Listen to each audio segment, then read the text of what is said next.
basic pasta sauce out of nothing but butter and oil flavored with garlic and parsley, and then finish it off with cheese. And we're going to build this sauce with pasta water, which is the essential ingredient for a lot of the pastas that I do.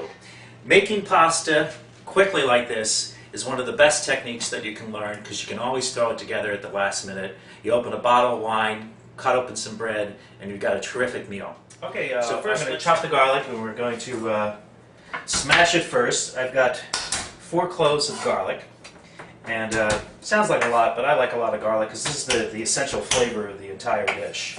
So I'm just giving it a whack with the knife, and I'm going to chop it up first into pieces.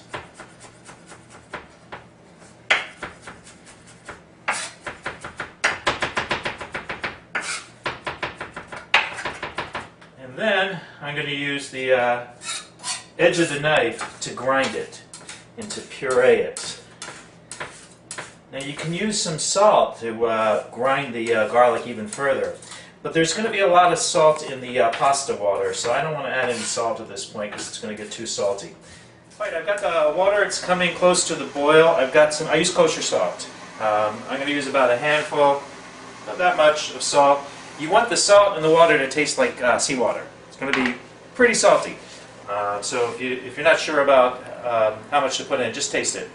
I've got about 2 to 3 tablespoons of butter in the pan, and I'm going to start turning that on to a medium-low just to melt the butter down.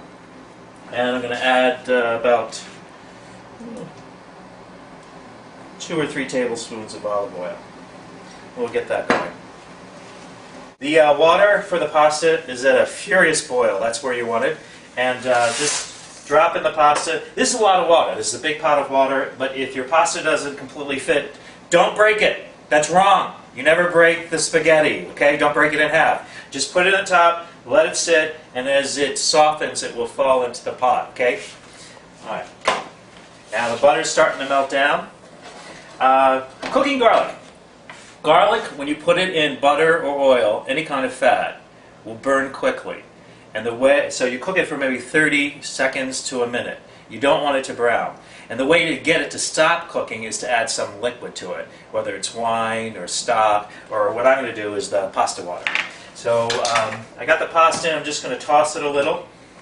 I never add oil to the pasta water. Some people do that, but it just sits on the top. It doesn't really affect the pasta at all.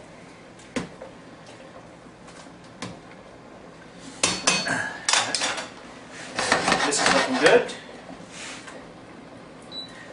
Now what I'm looking for is when the butter starts to foam. That's the temperature I want to get it at. Alright, let's separate. I'm going to add the garlic.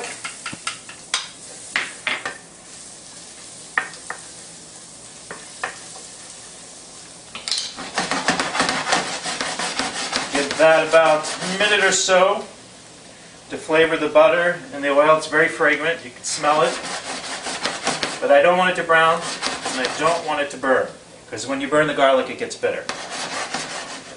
I'm going to add just a touch of red pepper flakes, crushed red pepper, which you can leave out if you don't like it, the heat. Now I'm turning the heat up a little higher. That's good. The butter's starting to brown a little. And I'm going to take water directly from the pot. And I'm going to add it to the pan. I'm doing about 3 ladlefuls. And the more you do this, the more experience you have with, the more you can figure out how much to put in. Because I'm going to actually take the pasta out of here and put it right in the pan. And the pasta is going to continue to cook in this water and the oil and the butter. And I'm going to take it out when it's still a little bit al dente. It's got a little bite to it. And the pasta will absorb the sauce. It'll cook in the water in the pan. And that's how it will finish.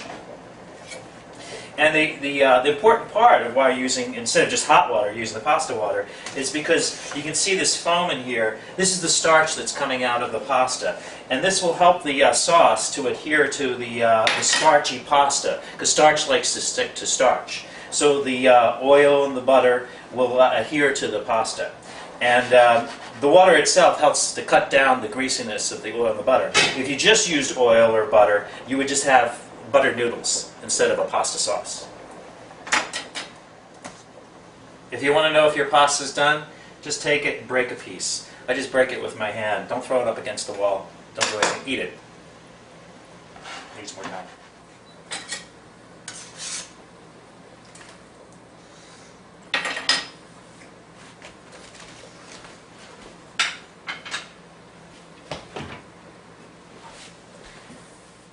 Now, if you made pasta in the past, especially linguine or spaghetti, capellini, things that are long and they tend to stick together, it's because you're not using enough water in the pot. Add more water.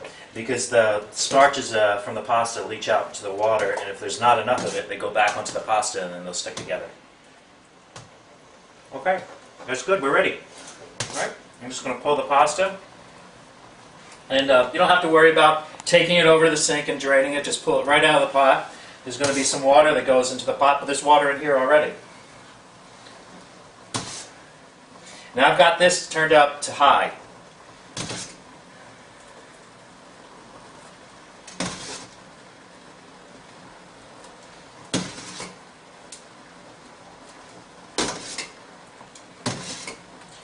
And I'm going to leave the water here on the stove because I may add more if I think I need it.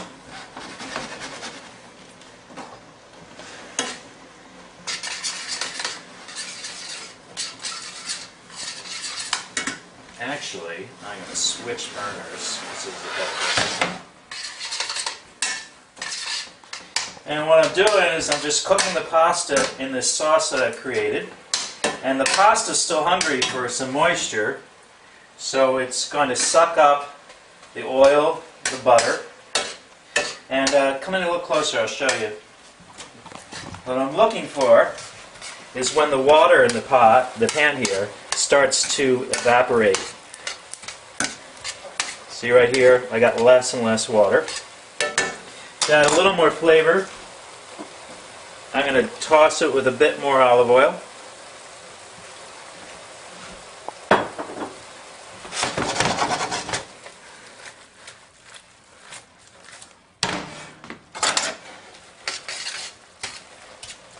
And see, there's only a little bit left here. I'm going to turn it off the heat. Take it over here. This is where the real magic happens. The cheese. Okay? The cheese is what's going to pull the whole thing together. It's going to help thicken the sauce. And the sauce is going to turn from what's kind of watery right now to rich and creamy.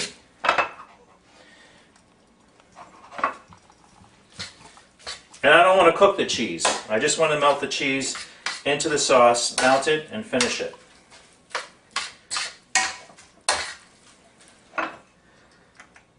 And parsley, I don't want to cook the parsley either because the parsley adds a fresh, green flavor. Now see how the sauce is thickened up nicely? And this is a clean, very easy pasta.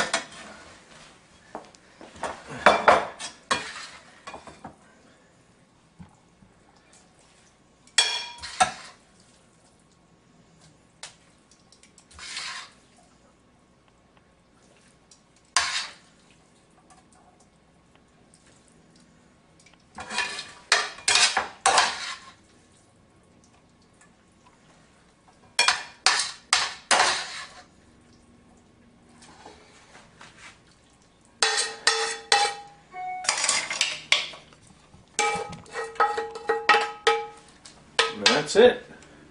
A little bit of cheese left in here. Sprinkle that on top. And that's pasta with butter and olive oil, parsley and garlic, and some red pepper flakes. Okay, here's the thing that I want to point out. You know that cheese in the can? Forget about it. This is what you want. You want a good chunk of Romano or Parmesan cheese, Reggiano Parmesan. I go to Costco and I buy a big chunk there. It lasts for a long time in the refrigerator. And then when you get down to the end, especially with the Parmesan, which has a hard crust on the end, you just cut that off, wrap it in plastic, and put it in the freezer. And then you can use it to flavor soups or sauces as you cook them. So don't throw away the ends. And always go with a good cheese. It's well worth it. This is the dish. It's simple. And that's the best place to start when you're just starting to learn how to cook. Pick simple dishes, do them often. Try to cook the same dish once a week. Maybe every Wednesday night you make this pasta dish. Cook it 5-6 times before you move on to something else. I think a mistake a lot of people make is that they change dishes every time. They cook beef bourguignon one night, then they do a roast chicken, then they try to do something else, and they pick things that are too elaborate, and you never really get good at it. The reason your grandmother was a great cook is she cooked all the time, and she cooked the same dishes over and over and over. I could write a recipe for this and put it on the website, but it really wouldn't help you because I can't tell you exactly how much water to put in. I could kind of tell you how much butter and oil, but in this essence you really have to figure that out for yourself and find out what combinations you like. So you may like more garlic or you may like less garlic. You got to get a feel for the technique instead of just following the recipe, which is essentially just a guideline. So try cooking this a couple times, get it down pat, and then we'll work on some new recipes that add other ingredients to it and make it more complex. But in its own right, this is a fantastic dish. It's very light and it's very simple. Thanks for joining me.